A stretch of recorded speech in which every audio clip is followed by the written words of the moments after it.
Hey everyone, welcome to the Dram Amateur Podcast, your go-to show for everything bourbon, whiskey, rum, tequila, mezcal, and beyond. I'm your host, Jason.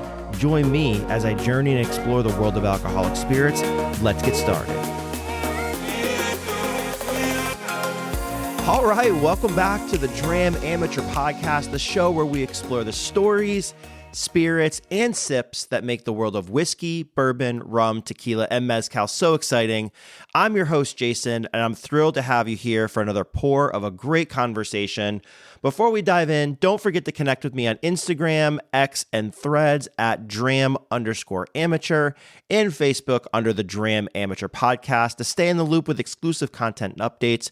Whether you're a seasoned enthusiast or just starting your journey into the world of fine spirits, this is your spot to sip, learn, and share. So pour yourself something good, get comfortable, and let's kick off another unforgettable episode of the Dram Amateur Podcast. And today's episode is a continuation of episode 1 of my interview with Nerds and Burbs. Again, a huge shout out for Nerds and Burbs to come on with me as part of my Community Spotlight series. I have a chance to meet with him, connect with him, and learn a little bit more about him and have him share that with you. I think it's really interesting. So let's jump into part 2 of my Community Spotlight episode with Nerds and Burbs. Here we go. So let's go with one more question about like bourbon stuff, not one question about bourbon stuff, but one more kind of like thought-provoking question. Right. This whole bourbon world is different for every individual, right? So what's like one expected or hidden detail like within this whole bourbon culture that you think that most people overlook, but you love to like be like, hey, you know, have you ever thought about this or check this out or something like that? What's one thing you see there? So it's not a hidden detail because on most things it's going to be on the bottle. But something, especially if I'm letting people who maybe aren't as accustomed to whiskey like we are, try something and it's something old, like really sit down and think about the age. And so, like, for example, when I let one of my buddies try Knob Creek 18 for the first time, I was like, okay, it's 18 years. You don't really think much about it. But if you sit down and really think about it, like think about what you were doing 18 years ago. Everything you've done, everything you've accomplished in that time span, that's how long that whiskey has been sitting in that barrel. And like I said, it's not a hidden thing, obviously, because it's right there on the label. But if you just sit down and really think about it, I think that is always one of the coolest things to kind of point out, because then if you're with buddies, you know, what some stuff you've done in that 18-year span, and then you just start, you know, yapping on about having a good time and just talking about life and what you've done. And I don't know, I've always thought the age statement, especially if it's a high age statement, is something really cool to point out. Yeah, that is pretty neat, man. That's a really cool way to think about it. I don't think I've ever sat down and thought of it that way, but you know, you just kind of sparking that, in my head. You know, you start thinking about like, hey, I'm sipping on something that's 14, 15, even 10 years, man. I mean, geez, even think 10 years ago, like how much life changes in 10 years. It's pretty cool to sit back and think about that. Yeah, and the my post yesterday was on that Nashville Barrel Company, the Canadian whiskey. Dude, it's 33, right? 33-year, 144 proof. That juice is older than me. That's crazy, man. It's just crazy. And like I said, it's one of those things where like, oh, okay, yeah. But if you sit down and like really think about it, it kind of just blows your mind a little bit. Yep. I think one of the things, because I've got some pretty old bottles as well. And if you look at the year it went in, and then you start really thinking back to that, like you said, right? Like this juice went into a barrel in this year, right? And then it's like you start going, man, that's crazy. It just sat somewhere for that long doing nothing, you know? It's like, yeah, it is pretty nuts to think about it. Yeah. And like I said, not to sound like too like pothead-ish, like, oh, I'm going to sit back and think about space and stuff like that, but it's kind of in the same wheelhouse. Like, it's just, you kind of get lost thinking about it if you just really sit down and, I don't know, just think about it. Yep. Yeah, we're just a little speck in the world, man. We're not going to go. Yeah, man. Hey, are you a flat earther or a round earther? Dude, I will fight someone who's a flat earther. All right, here we go. I love it. I love it. Now, see, I need the clap. I need the clap media now when I get a flat Exactly. earther. When I fight somebody. I will, man, when, not to get off on a tangent, because that stuff pisses me off. Like, it's one of those things. When I had my first job at a warehouse, while I was in college, there was a new guy that came in and he said he was a flat earther. Like, that's one of the first day he asked me. And he was like, dude, you believe in the flat earth? I'm like, no, what are you talking about? He's like, earth is flat, man. I was like, come on, man, we got boxes to pack. Like, what are you doing? And he would say all this stuff like gravity's not real. And I remember I held up a pen, I dropped it, and I was like, you see that? What is that? And he's like, just how the world works, man. I'm like, okay. Like, I will say, for as irrationally angry as it made me, not even irrationally, like I had every right to be pissed off about that shit. I actually went home and for like a week, I actually researched theories on the flat earth just so I could try and understand. And my conclusion is that they're all fucking morons. Sorry if anyone's listening to this at the flat earther, but we only ask the hard questions in the Dram Amateur podcast. We get down to the deep, darkest secrets of all of our listeners. Yeah, man. Like, you'll probably hate me if you're a flat earther, but man, listen, don't even bring that stuff up to me. My content needs to be polarizing. I need to have an audience. I need somebody to bitch about this on Twitter or X or Instagram. And you need a flat earther on here. There you go. I need followers. There we go. We'll take it. Mm-hmm. All right, let me get into some pretty thought-provoking questions that I think are pretty interesting about community and like culture stuff. So what's one of the most rewarding or surprising relationships you've built through your bourbon and nerd content? Oh, Found North for sure. I would have to agree with you because I've heard a little bit from you. Tell me a little bit about it. So when I'll just say when I first got into Found North, it was shortly after Batch 6 had come out, and they're up to Batch 10 now. It was one of those, it wasn't an impulse. Like, I thought long and hard because it's expensive. And it was Canadian. And you hear all the negative, connotations about Canadian whiskey. And I didn't know any better at the time. But I just knew everyone kept talking about it, giving it high praise. So I spent probably close to a month. This was before Found North releases sold out instantly. I had about a month to think about this. And I was like, I'm going to give it a shot. I got it. I was blown away. And so I reached out to them, not really expecting much. And they put me on their media list to get samples of new releases. And I think that's the most rewarding because, like, truly, when I have Found North, almost every single release has been maybe not BTAC level, but for me, it's approaching. And even my blind that I did for my 2024 Whiskeys of the Year, Batch 10 beat George T. Stagg. George T. was third. Batch 10 came in second. And, for them to keep me on their list and so I can get sneak peeks of a whiskey that I obviously view like very highly. I've been added to lists. I've been taken off. Like, we'll say Barrel, for example, I have 14, 15 bottles. That picture I took that we talked about earlier, like, I was like, man, it'd be so cool if that I could get a sneak peek into, stuff they're working on, right? And I think I tagged Barrel in your thing, and I was like, hey, Barrel, right? Like, look at this guy. Yeah, and I was like, let me preface this by saying I'm not in this for the free stuff.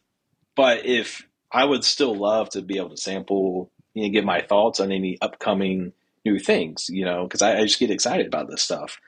And so I was like, I'm obviously a big fan. Let me do this. And I did get one sample that I was very grateful for. And then I haven't heard back from him. I haven't heard back from him ever since. I still think, and we talked about this today, and it's relevant to what you're saying right now before you finish up the question. Sorry for cutting you off, but I think it needs to be said, like, brands need to listen, right? Because the market's changing. Just ask MGP, for example, where every other brand in the world's like the market's changing, our stocks aren't as old as everything else, and everything was like every other brand was saying that. And MGP is like, no, everything's fine. Our stocks are great. And then go watch their stock price go fall to the freaking the bottom because their CEO is lying. Times are changing. And in my opinion, as a consumer, this is the time that brands need to get closer to community and create this community aspect, which it sounds like Found North has done for you, which has been, I will be honest with you, Found North, I've never had a sample of your stuff. Or no, you've given me a sample. I take that back. You have shared a sample of Found North with me. I've never bought a bottle. But I appreciate that you do for Nerds and Burbs, and I've seen for others as well. You're creating that sense of community. You're reaching out, and you're engaging with the people that will support your organization and your company. Not everyone's going to do that, right? So I know you can't do it for everybody, but that's a small investment for a brand to make that connection with somebody in the community that's going to then make a difference for that individual, which then will impact the brand in a greater way, right? So I think more of that is needed across the entire industry, to be honest with you. Yeah, I agree completely. And it's it's not sour apples or sour grapes, however that goes, or anything like that. And I still love Barrel. Like I've gotten numerous bottles since then. It's just something, being such a huge fan of theirs and then to kind of just, be left on the red ever since. It does suck, but that's just the way of the business, I suppose. And again, I'm not in this for the free stuff, but I just love trying new things so much. That's why I have so many bottles, which I wish I didn't. I'm the guy that will take one thing, open it, I'll try it. I'm like, man, that's really good. Now let me go open this one and see what it's like. You have a selection, not a collection. I always try to say, like, when I'm typing my captions, if I type collection, I always try to correct myself. Like, it's a selection. Yep. We don't keep stuff closed around here. We're not flipping. We're everything. It might be slow. It might take me a bit to get to it. Yep. I might be waiting for an occasion maybe, but nothing's getting flipped. Everything's going to be open at some point. That's good. Now, the flipping days are done. I mean, when I first got into this really heavy, I didn't get roped into a secondary group until 2021. And I will tell you, like, when I got into the secondary group, somebody would post something, and within 30 minutes, that bottle was gone. And now, still part of said secondary group, dude, stuff just sits and collects dust. I mean, literally collects dust. Prices. That one you showed me today. Yeah. What was it? The Honey Blanton's? Yeah, Honey Blanton's for $1,500. I'm like, good God. I was like, Lee. That's money I don't have. No, that's money I don't have. I couldn't spend that much on one bottle. I don't care what it is. No, agreed. Let's talk about collecting, right? So, because you just talked about large selections. There you go. Yeah. So, but collecting is a big part of both cultures that you're in, right? The nerd culture, the bourbon culture. It's what we all do. How do you balance that, right? Like, how do you give yourself a budget? Do you just say, screw it, I'm going all out? Like, how do you balance that for your collecting? So there's definitely had to been some, I won't say sacrifices, but at least when I first started collecting, it was in the nerdy, area. And the statues they weren't cheap. So, and they take up a lot of space. So as I got more into whiskey, it was easier for me to stop putting money towards the statues and collectibles. I'll still get some pops, but those are little, they don't take up much space at all. Everyone's budget's going to be different. I just, I've never really set like a hard budget for myself. I was like, I just don't go broke. Yeah. Don't spend like irresponsibly. If you see something that you really want, but it's too much, like don't be tempted to do it because, you never know. You might see it again in the future for cheaper. Yep. It's definitely, and I feel like a lot of people in this hobby, you can very easily go broke. Because, I mean, there's so many options, stores are marking stuff up. If you want something bad enough, you might be tempted to, spend a lot on it. But in terms of balancing, I've definitely been a lot more in the whiskey space in terms of, what I allow myself to spend each month. But that's mostly because the statues they just take up so much space. I only have so much, wall space, shelf space. And I actually haven't ordered a new, like, actual big, like, collectible piece in quite some time. It's been well over a year at this point. Okay.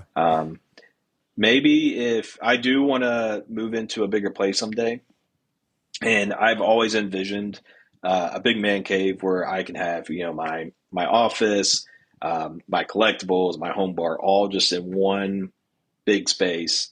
So that's the goal. And maybe when I get to that point, maybe I'll add a few more, of these statues. But right now, the space is your space, man. Once you've maxed out, like, there's nothing much you can do unless you want to buy. And actually, there's some I've boxed up. And my brother, he has a big basement, and he graciously lets me store the statues in the box that came in his basement. And I told him, like, I don't know when I'll get them. One day when I move into a bigger place, I'll come and get them all out. But I've definitely had to cut back on the statue collecting. Makes sense. Yeah, when you get a man cave, we're going to bring over a bottle of Blanton's. We're going to smash it somewhere like they do on a ship when they start a ship. We'll bring over a bottle of Blanton's and we'll just smash it somewhere. Oh, goodness. We'll christen the man cave for you. Hey, I'm open to anything. I like it. What's the let's talk about your future stuff, right? So future vision. Yeah. And this can be a little hard because everybody's different. Some people don't want to see this as work, right? Some people I've talked to that said, yes, once this feels like work to me, that's my last time doing it, right? Mm-hmm. A lot of people have big aspirations and big ideas to grow. So for you, right, where do you see your passion in both of these spaces in the next few years? What do you have plans? Do you just want to continue doing what you're doing? What do you have?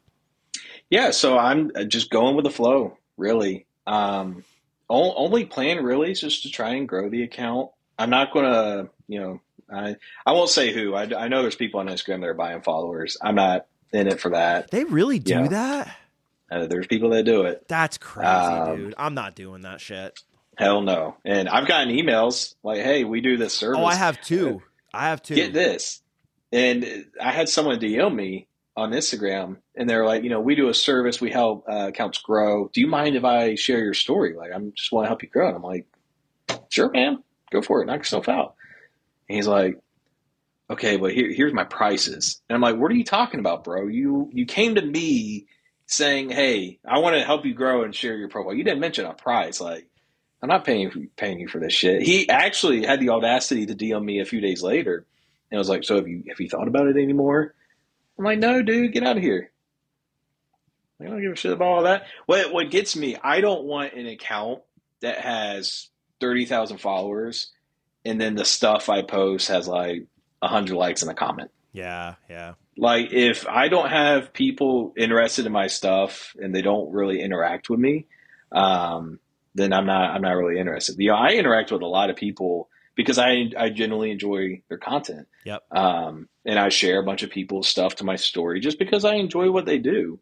And I feel like if you just have a bunch of followers and you don't really have anyone to really talk to about, what you're drinking or what you're posting, it's kind of irrelevant. Like, I just don't see the fun in that. Yep. But in terms of in 5 years from now, I think Mr. Given kind of hit it right. You don't want to get to a point where it feels like a job. Yeah. And for me personally, it's come nowhere near that. Like, I'm having a blast doing this. I think if I ever got to the point where it did feel kind of like a job, I would probably take a step back, maybe take a week or two off from posting just to kind of like, hey man, hobby, not a job. Like, this is just for fun, kind of just reset my mind. And things like that, but no real plans. Like, if any accounts out there want to collaborate or a brand reaches out, like, that's cool, but it's not something I'm like, there's no hard set plans. Just whatever happens, it happens. Okay. I'm just having fun. No, that's cool. That's cool. Yeah. And I mean, you make a really good point with the whole, like a job thing, like Mr. Given had mentioned. And it's almost even for me, right, doing a podcast and doing everything. So my experience is it's work, life, hobby balance, right?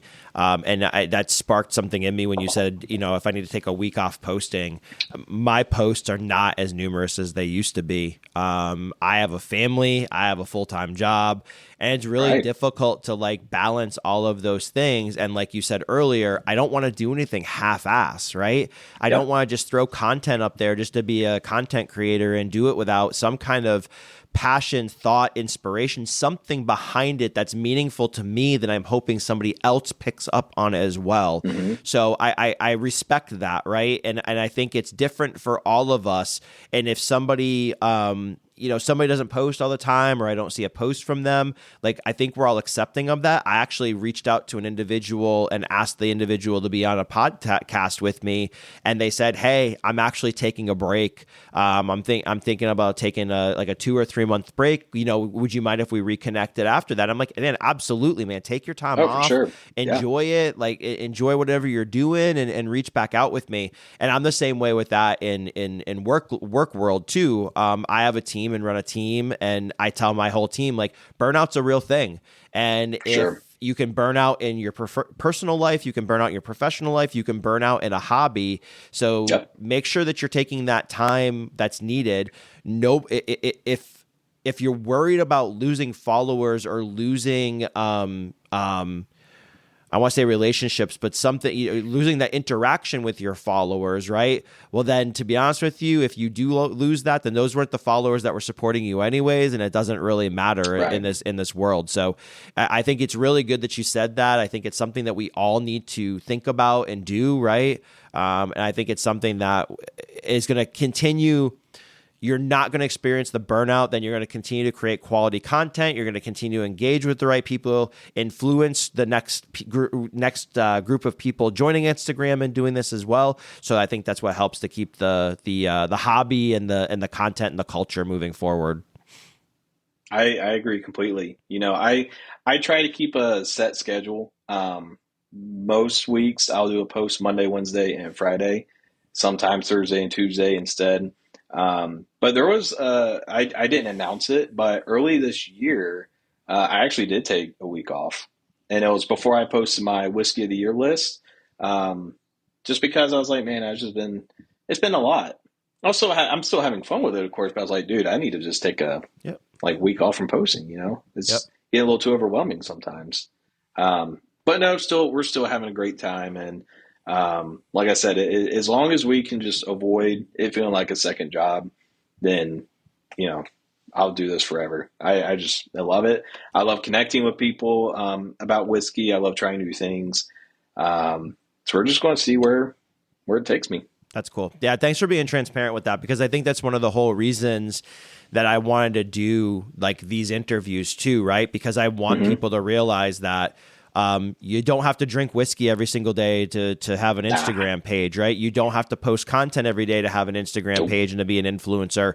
You don't have to go buy every bottle that everybody's talking about and blow your budget out so that you're so far in debt you lose your house, your family, whatever. Like, you don't have to have FOMO. So I think that's part of the reason why I wanted to have these, because I want to hear, like I said, the good, the bad, and the ugly with these things from everybody of what they've learned through these experiences, so that other people realize that it's a hobby, right? We're having fun with it. And if it stops being fun, then it's not a hobby anymore. And you need to start thinking about your decisions and how it's impacting you and the others around you, So no, thanks for sharing. Exactly.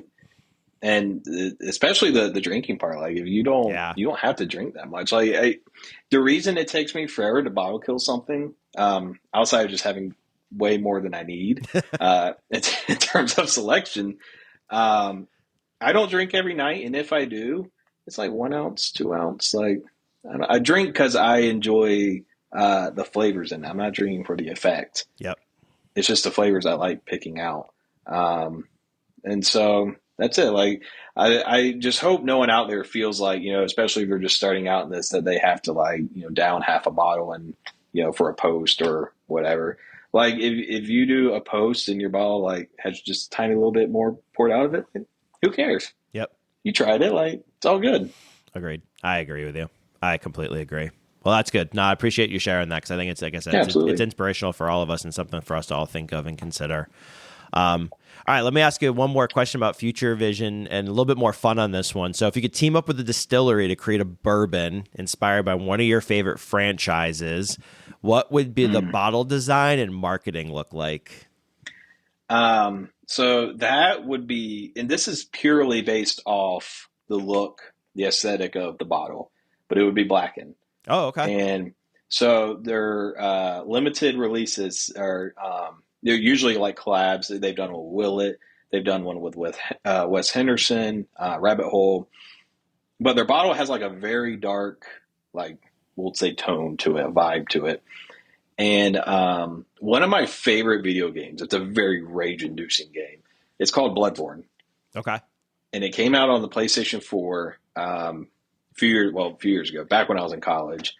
And to this day, one of my favorite games of all time. And it partly because of the setting. Very like gothic Victorian. It's very dark. And so I just envision a blackened bottle because it has all that black on it already. And maybe like the topper be like one of the swords or weapons from the game. There's a whiskey company that does crazy toppers. Like they have it like the World Whiskey Society one? Yeah, there's like a unicorn, the samurai head, something like that. But I can just picture like that dark bottle with the weapon topper, on top, and just like the gothic Victorian like infrastructure like in the background or something. Not music. Blackened's very much music, related with Metallica and all that, which I do enjoy. But I just feel like just based off the vibes and the look of the bottle, that would be perfect. That's cool as hell. No, I like that. I like that. That'd be really cool. That'd be pretty unique. All right, let's go through some rapid fire questions. I'm going to throw a little bit of rapid fire before we go into some final questions. So, what's your go-to pour on game night? Go-to pour? Man, there's a lot. 4 a single barrel, just like the regular one you can find at stores. Because it's pretty cheap.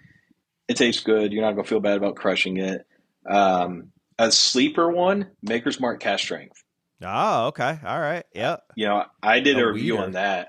Yeah, and I did a review on that a while back. And, earlier I told you I always gravitate toward whiskeys that are red berry, cherry forward.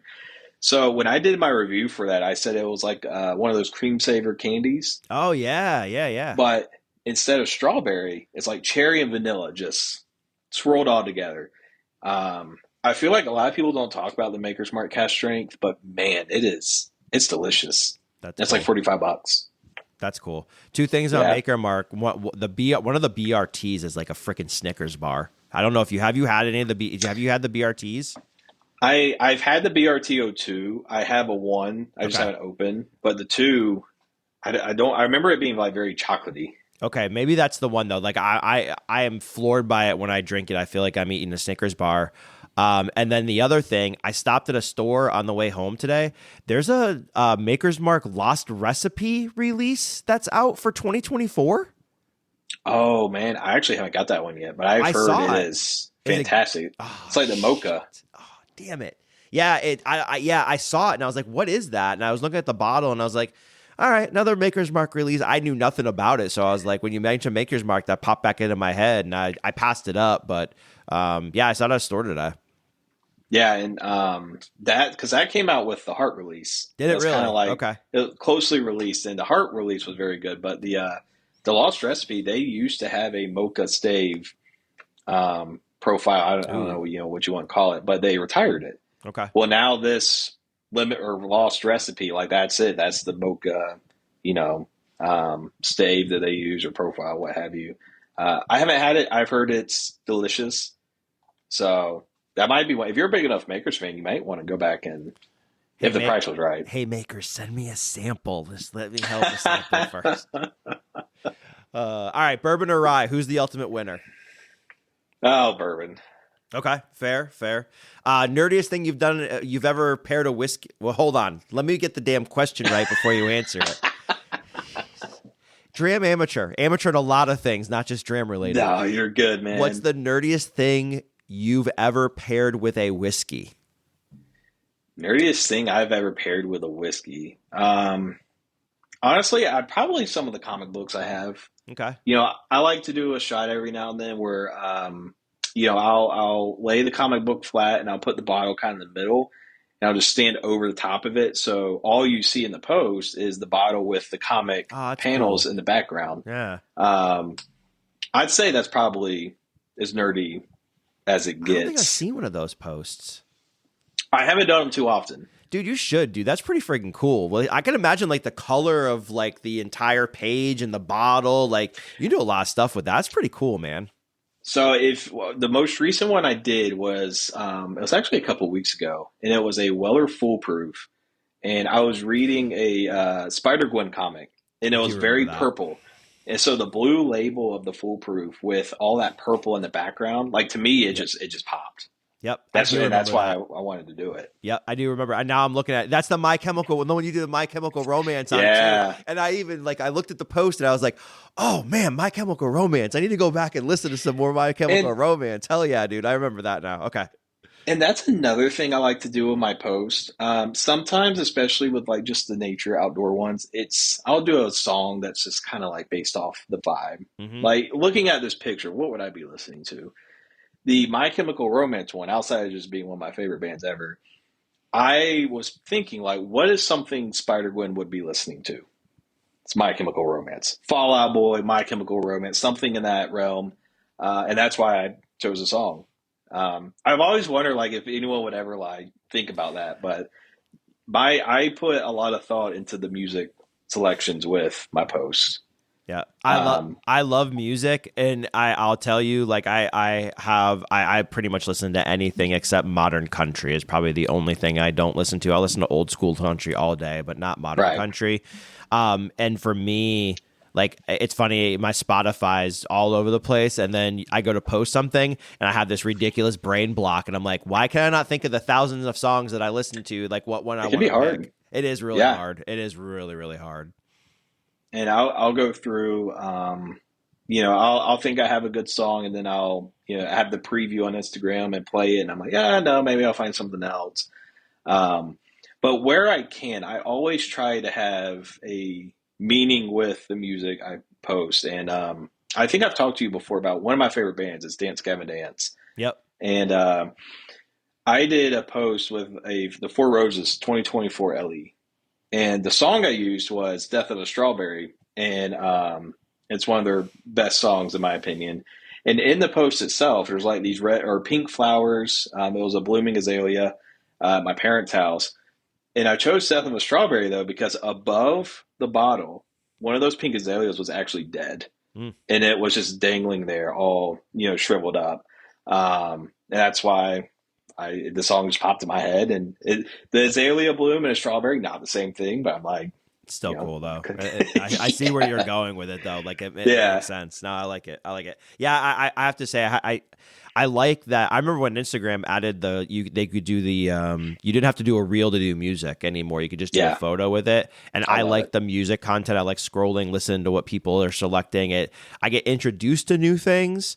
Hmm. I hear things I haven't heard in a while, and then I go find them, save them on Spotify, or you just get like you hear something you haven't heard for a while, and you're like, hell yeah, man, I've heard that in a long time. Yeah, So it's pretty cool. It's pretty cool. That's what your My Chemical Romance did. One did for me. I was like, I gotta go listen to more MCR, man. Definitely. dude, one of the best bands ever, Agreed. truly. Agreed. And they're going. They're going on tour this summer. Like they're doing stadium Yeah, tours. I was like, man, I wish I could go to that. I I went. think they're So coming to Atlanta. they might be. I went to go see them a few years ago Okay. when they went to that was it Lakewood Amphitheater in Yeah. Alpharetta, Yep. and Oh, that's not Lakewood. Lakewood's south. It's Ameris Bank. Bank. Yes, there you go. Yeah, There you go. Yep.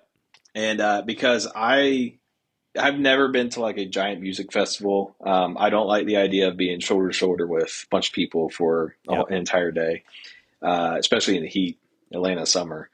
And but for a few years, I was going to go to Music Midtown because My Chemical Romance was going to headline, and COVID hit. Music Midtown kept getting canceled, and so finally, My Chemical Romance said, "You know what? We're not doing Music Midtown anymore. We're going to do a show at the Amaris Bank Amphitheater." And They did have a cool system where you could transfer your ticket. So instead of Music Midtown, cool. it went to the My Chemical Romance, and so that's what I did. Like I knew I had to see them because I didn't know if I'd ever get a chance to see them again. That's pretty cool. Yeah, it's pretty cool. Very cool. All right, if you could share a dram with any fictional character, who would it be? Man, that's tough. There's a lot. I'm going to go back to Game of Thrones here, Okay. and just Jon Snow. Okay. Like he just seems like such a cool guy, or maybe Theon. That might be a little too much, though. I don't know. I'm trying to picture what Theon would be like. If he had a little too much. he might be a little too much, actually. I guess it depends on what Theon you're getting. Is it Theon like in the first half of Game of Thrones, or it's when the back towards the end when he became, I guess, the face. He wasn't really a heel anymore. But yeah, something about Kit Harington and how he played that character that just I just fell in love with the guy. He's played the role so well, and I know people will say what they want to say about how Game of Thrones ended. It wasn't my favorite either. A little bit of a tangent here, but I just think of how much I enjoyed the show as it was going on, and I know a lot of people the ending just ruined everything for them. For me, I can think back to, man, that was some of the best TV I've ever experienced. And at one point, they gave him the green light to write a script to follow up on where the last season ended. So it would have been following him beyond the wall, whatever. And I viewed it as a chance to right some of the wrongs. Unfortunately, it got canned by HBO. I guess the script wasn't to their standard, but yeah, Jon Snow. If I could just go back into that universe and share a dram with him, that's what I would do. That's cool. That's cool. So, fun fact: I've only seen 7 episodes of Game of Thrones. Oh, well, this podcast is over. So, and that's it. I'm leaving. Mic drop. No, it's one of those things. So with me, and another funny fact: I have now recently seen the most episodes of Breaking Bad in my life because I started watching Breaking Bad. Nice. So I'm on episode 4 of Breaking Bad. For me, some of those shows, I have to be immersed in them, and my way to immerse in them is with headphones on. So I remember trying to watch Game of Thrones and stopped at episode 7. There's too many things going on. It doesn't hold my attention while I'm watching it on TV, sitting on a couch with a phone in front of me. And I was losing kind of where we were at with things. So I said to myself, I'm like, I'll put that away for another day and I'll watch it when I can put headphones on and really focus on it. Breaking Bad was the same way. Recently just started picking it back up, and now I wouldn't say in love with it, but like I'm getting into it and I'm like, I want to watch it more. The other show that was like that I've watched front to back and absolutely love was Succession on HBO. Again, sat down, couldn't watch it. I put that thing on, dude. I freaking love that show. The characters, everything about it's just absolutely amazing. And I thank goodness, like I've realized to myself, like I'm like, I need to know when I need to have headphones on and focus on it. And it's just that, or I need to be able, or I can sit down and watch it. So Game of Thrones is on my list, and I promise you I will get back into it and watch it. And the good thing is everything's out, so I can just roll through them as I your want. Own pace. Exactly. Yeah. And I mean, you've heard everything. The later seasons fall short, but I will say the first season, especially when you're not used to the characters and the setting, because a lot of those names they're very off the wall. Like so, and I actually a few years ago started reading the books for the first time. It was a slow burn because I had not read a book since college. My wife got me a Kindle. And now I'm on book 2, and every night I just try and read a chapter or 2 before I go to bed. It definitely helps having watched the show, so I know how to pronounce these people's names. But the first season, I feel like it's cliche to say, but the first season of Game of Thrones, while good, it definitely does not compare to what's to come in terms of the story itself, but also just the quality. I feel like some of the scenes were a little, I don't want to say cheap, but the acting was just a little, we'll say cheesy a little bit. I stopped watching it because I was like, where the hell's the dragons? I've seen dragons. Hey, I'm on episode that's 7. coming. There's not a damn dragon to be found. Where's the walkers? I've never seen a damn walker or whatever. Oh, they call boy. walkers? Is that what it is? The White Walkers? The White Walkers. Yeah. Okay. So, I need to go back and start watching Game of Thrones is what it boils down to. Yeah, because I will tell you, they talk about it a lot, but as you keep going, season 2 and 3, you'll start to see more of the White Walkers and the dragons. And season 1, it just takes a long time to lay the groundwork of what's a very, expansive universe. I mean, there's a ton going on, ton of characters, ton of houses, ton of, just kingdoms or whatever you want to call them, and it's a lot. Yep. No, I'll well get worth back it, into though. it. Yeah, I had to share that because I'm always that person. Everyone's like, "What the hell is wrong with you? How do you not watch these things?" I'm like, "There's a lot wrong with me. We don't have enough time on this podcast to talk about it." So, what's your favorite distillery tour you've been on? Man, so I haven't actually been on that many, unfortunately. I do want to change that, of course. I've been to 13th Colony because I went down there to do the pick. ASW was actually where my bachelor party, part of it was at. And then we took the only time I've been to Kentucky, it was a short, we go up Saturday morning, we come back Sunday afternoon trip. Okay. And it was for my buddy's birthday. And, he's the Jim Beam fanatic. He's the one that lives up in your neck of the woods now. And, man, God love him. I've told him I wish I could be like him. My selection is completely 100% open to him. Anything he wants, he can have. And but man, every night when we're we play PlayStation almost nightly, and 9 out of 10 times, I'm like, "Hey man, what you having?" "Old Granddad Bonded." Never fails. Man, love it. And I was like, dude, I wish I could be like that because Old Granddad Bonded is so good. I just get too, I just got to try everything. And, but he is perfectly happy with OGD Bonded every night. And I love it. So the whole trip was centered around going to the Jim Beam Distillery for him. Okay.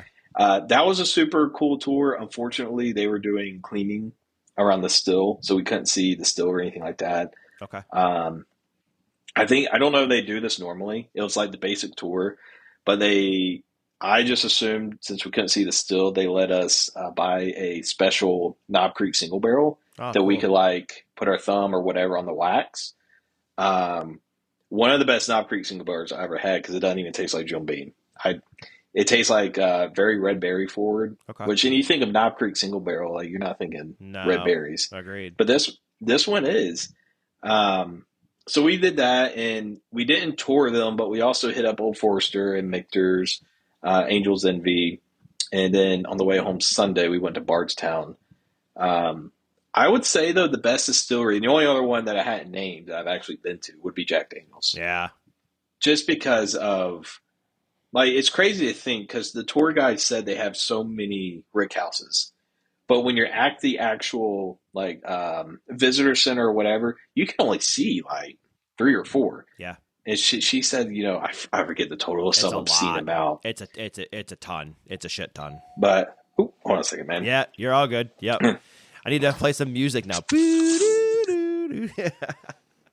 So yeah, talking about Jack Daniel's, what Nerds and Birds were saying, it very much is a unique experience. It's really cool. There's a whole brook that runs through the property from the spring where they get the water from for it. It's kind of set into these rolling hills. That's really cool too. So you're kind of tucked away in this little town, in these little rolling hills. And then if I remember right too, they had talked about how, like he was saying, there are rick houses spread across the entire freaking county from Jack Daniel's. So it's a pretty cool tour to go on. for us in the Southeast, it's relatively easy to get to. I really wish. I love Jack Daniels so much. I really wish they offered more like behind the scenes tour, go on a ride to Coy Hill, go walk around the way that they've changed their tasting rooms now is cool as hell. I was there way back when the tasting room was in the visitor center. Now with the whole glass and you're in the rick house surrounded by barrels, it's cool as hell. I really wish they would do more different kind of things. I think it would be a pretty unique experience. And I've seen some people that go on pics. There's like trailers up on a hill somewhere that they go hang out at and have lunch at. And I'm like, can I have, hey, dear Jack Daniels, can I have that experience, please? But yeah, it's pretty cool. Jack's a pretty cool experience. Yeah. And, I wasn't going to because I didn't want to be that guy. I'm sure they get asked every day. But when it was towards the end and we were in the tasting room, I so bad. I just wanted to say, where's the Coy Hill warehouse? Can we please just go to it?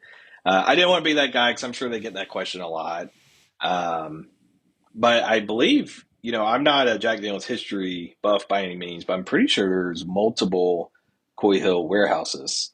I think so. And I think one of them is number one. And you can actually see on the neck of the bottle what warehouse it came out from. So if you see a one there, I'm fairly certain that is one of the Coy Hill warehouses.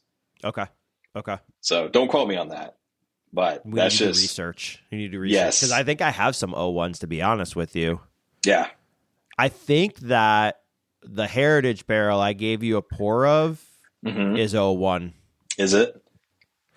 I'll look.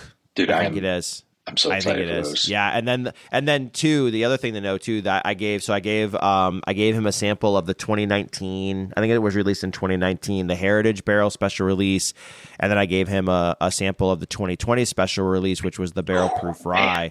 So I have a backup bottle of that with a different proof point.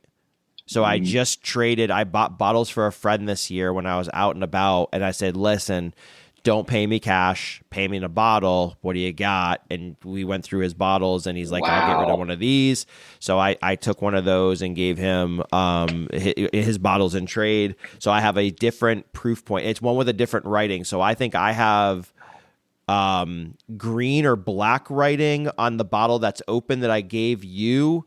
And then this one, the other bottle has either red or green writing, but there's different writings on both. The ink color is different on both bottles too. Right. So when I crack that one, when that one's done, I'll give you a sample of that one so you can try both of them. Oh, dude, that would be fantastic. The Jack Daniel's, the single barrel rye that came out, like I said, 2020 somewhere. 2020, yeah. And that has long been on my list of, I don't want to say unicorn. It kind of was though. Just because I knew I'd never find one. And if I did, it would be at some obscene price, because that was a long time ago. But people always regard it as one of the best ryes ever released, period. Yeah. It's either the Jack Daniels one or that Booker's Green Label rye that released. Oh, I've heard that thing's good too. I heard that thing's a banger. Yeah, I've heard that too.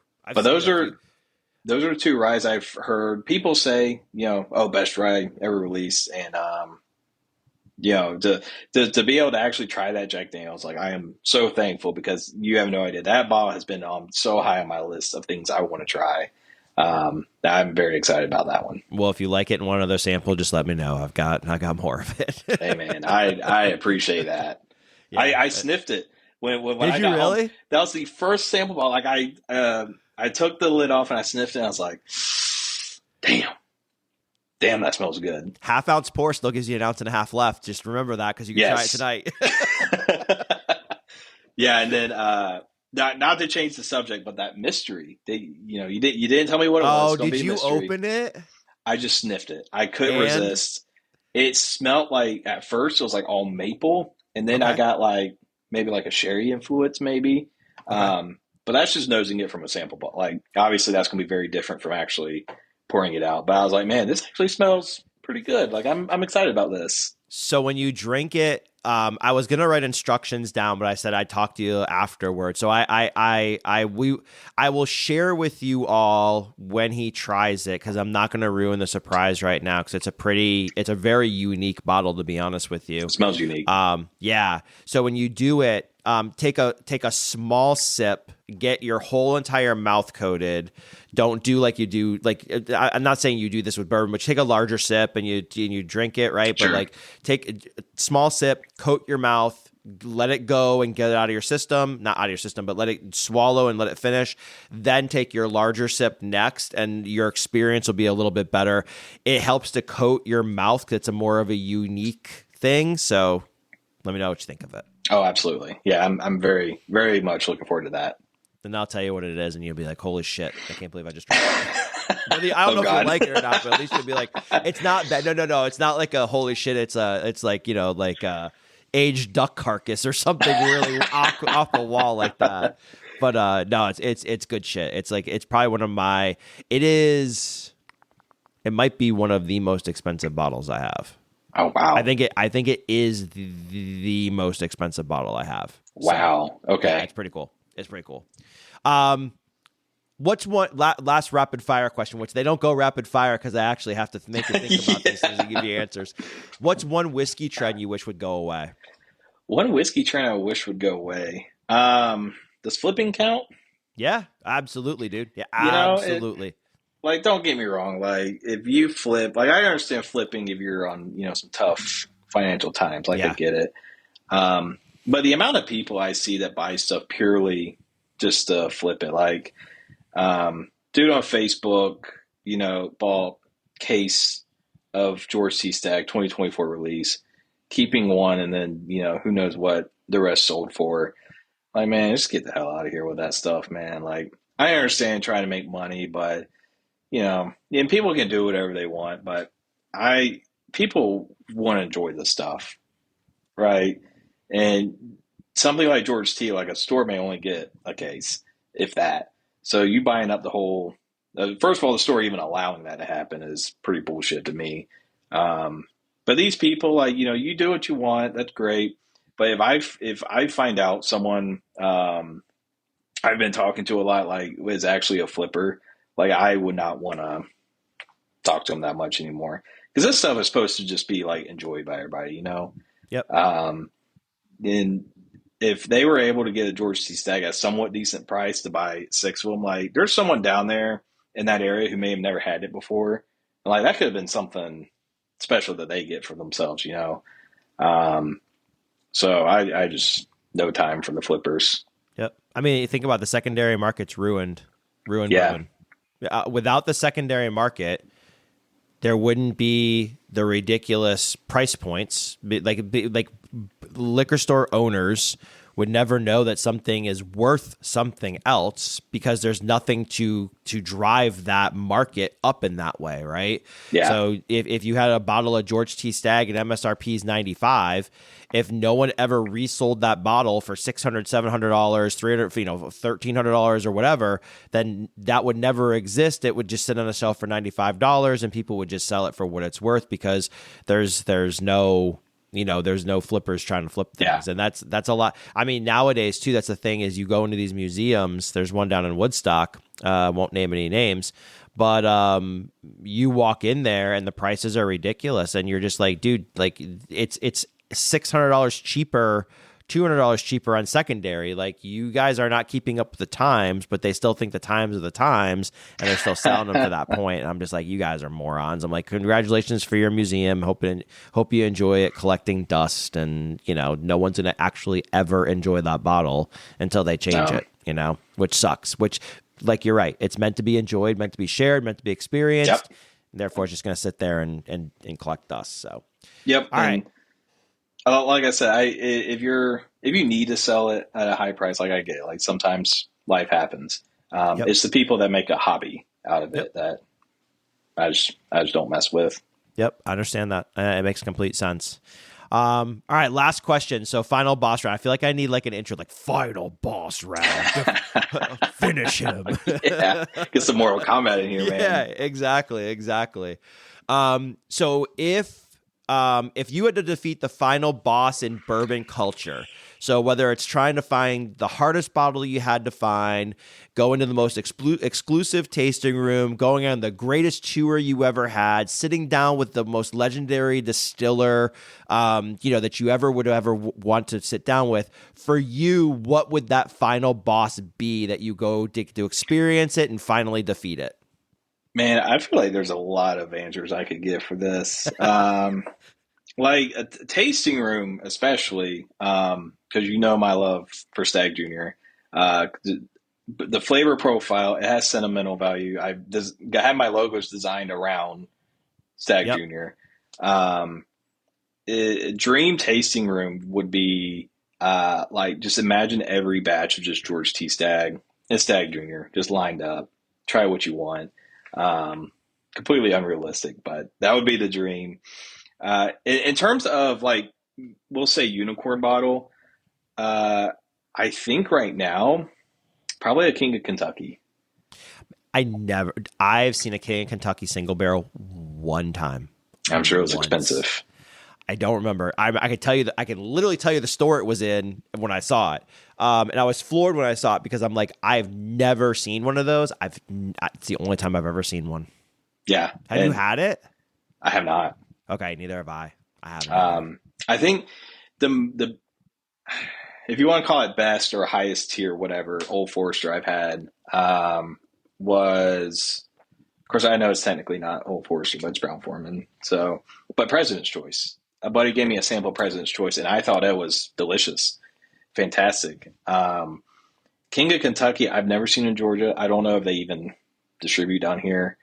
I am fully aware that if I ever wanted to own a bottle, my own bottle, I would probably have to go into one of these ridiculous museums, which is why it'll probably never happen.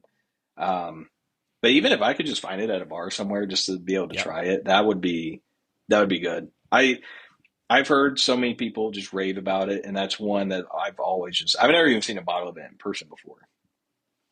So if I could get or try the King of Kentucky, that would probably be my final boss right there. Yep, that's cool. I think I'd pay a pretty penny for an ounce of that. I think I'd probably pay $100 for an ounce of that just to try it. I'd be real tempted. Mm-hmm. Yeah, I mean, and that's the thing. In where I'm at in my journey nowadays, it's knowing that I'm not going to see half these bottles that people have or that are released to the market. I would probably be willing to just try an ounce of it somewhere. Sure, and then be like, hey, I tried it. Like I told you the other day, I had a George T. Stagg. I got to try the one of the Brook Hill releases and one of the Binder Stashes, which are $200 bottles, which I would never buy because I don't know what's in it, what the quality is. But I was like, you know what? An ounce pour at, what was it, like $20 or $25 an ounce? I was like, you know what, dude? Why not? If the Stagg was 40 or 45, why not? I mean, because I'm never going to find it, so you might as well just enjoy it one time and roll with it, Especially if it's like a batch of George T that you never had before. Yep. I think 45 is more than fair price to pay to try one. Yep. Agreed. Very much agreed. Well, man, thanks for coming on the podcast, dude. This has been a long time in the making, and we could probably talk for like 7 hours and all that stuff, but we got to leave more content available because we have to have you come back, man. Man, we're going to even if we talked about football alone, I could talk your ear off about that. Started that. And I was like, man, do I want to rag on him about his 49ers? Nah. I almost put Panthers questions on here for you, but I said, you know what? I'm going to wait till next year when it's a good year that you can brag because I think you guys have a bright future. So then that way you can not live in misery as you're answering the question, but you can live in excitement and potential hope that it's going to be a fantastic year. I hope so because we've been wallowing in the mud for so many years. And, I told one of my buddies at work, on the college side of things, I'm a Georgia Bulldog fan. Okay. And I was like, if I didn't have Georgia and all I had was the Panthers, I don't know what I'd do. I'd stop watching football altogether, probably. Because these past few years, the Panthers have been some real ass. It's been bad. Yeah. I mean, Bryce started out really bad this year, but he really picked it up the end of the year. And I think you could start to see something clicked in him. You could see the confidence. Things were going well. And I think another, year or two under, having the right coaching staff, getting new players in, helping them grow as an organization, I think you guys are going to start to see a lot of promise. The Saints it's not going to be the Saints. I can't see the Saints doing it. The Bucks in some time too, because you have an aging team there with, Evans getting a little bit older as well. Atlanta, I might be a little worried about getting the new coach that they have a new defensive coordinator or a new coach, new defensive coordinator in, right? I believe so. Yeah. I don't keep up with the Falcons too much, even though they're the home team. I will say for the roster that they had this year, it's purely on coaching that they didn't make the playoffs. Because you look at the rest of the NFC South, they, on paper at least, had the best roster, top to bottom. Yep. Agreed. So it'll be fun to see what happens. Draft's only 2 months away? 3 months? 3 months away. April, so we're getting there. We're getting there. I'm excited for it. Yeah, me too. I'm excited for it. So, well, man, thanks for coming on. This has been great. Thank you so much. I mean, I know you have a busy lifestyle, and I do too. So, in order to carve out a few hours to talk with me and get to have everybody else get to know you and shine a little bit of a spotlight on you, I think it's really cool, and I appreciate you coming on. Yeah, man, thank you for having me on. I've been listening to every episode since you started this. Thanks. And it's been super cool. And I know we've been talking for, it feels like probably close to a year at this point about me getting on here. So I'm just very happy, very thankful you open up the platform for me, and it was a good time, man. I enjoyed it. I'm glad. We'll have to do more of these for sure. Absolutely. Awesome. All right, well, that's a wrap for this episode of the Dram Amateur Podcast. A huge thank you to Nerds and Burbs for joining the podcast, and to all of you for tuning in, sipping along, and being part of this amazing community. If you enjoyed the show, please take a moment and like, share, and leave a review. It helps me grow and reach more spirit lovers like you. You can also follow me on Instagram at Dram_amateur for updates, behind-the-scene content, and more. Your support means the world to me, and I can't wait to keep sharing this journey with you. Until next time, remember, life's too short for bad pours, so make every dram count. Cheers, y'all. Thank you for tuning into the Dram Amateur Podcast. I hope you enjoyed our deep dive into the world of spirits. Don't forget to subscribe and leave a review. I certainly appreciate all the feedback and support. Stay tuned for more exciting episodes as we continue our exploration of bourbon, whiskey, rum, tequila, mezcal, and beyond. Cheers, and until next time, keep savoring every sip.